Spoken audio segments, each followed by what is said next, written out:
ಕಳೆದ 2 ದಿನಗಳ ಹಿಂದೆ ಕುಸಿದು ಬಿದ್ದಿರುವ ಬಂಟ್ವಾಳ ತಾಲೂಕಿನ ಇತಿಹಾಸ ಪ್ರಸಿದ್ಧ ಶ್ರೀ ಕಾರಿಂಜೇಶ್ವರ ದೇವಸ್ಥಾನದ ತಡೆಗೋಡೆಯ ಪುನರ್ ನಿರ್ಮಾಣವನ್ನು ತಜ್ಞರ ಸಲಹೆ ಪಡೆದು ಮುಂದಿನ ಕ್ರಮ ಕೈಗೊಳ್ಳಲಾಗುವುದು ಎಂದು ಬಂಟ್ವಾಳ ಶಾಸಕ ರಾಜೇಶ್ ನಾಯ್ಕ ಉಳಿಪಾಡಿಗುತ್ತು ಹೇಳಿದ್ದಾರೆ.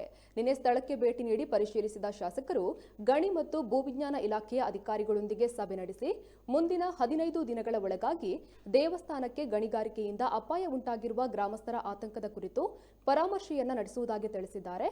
ತನ್ನ ಶಿಫಾರಸ್ಸಿನ ಅನ್ವಯ ತಾಲೂಕಿನಲ್ಲಿ ಕಾರಿಂಜ ದೇವಸ್ಥಾನ ಸಹಿತ ಈಗಾಗಲೇ 4 ಕ್ಷೇತ್ರಗಳನ್ನು ಪ್ರವಾಸಿ ತಾಣಗಳಾಗಿ ಗುರುತಿಸಲಾಗಿದ್ದು ಕಾರಿಂಜ ಕ್ಷೇತ್ರ ಮತ್ತಷ್ಟು ಅಭಿವೃದ್ಧಿಯಾಗಲಿದೆ ಎಂದು ಹೇಳಿದ್ದಾರೆ.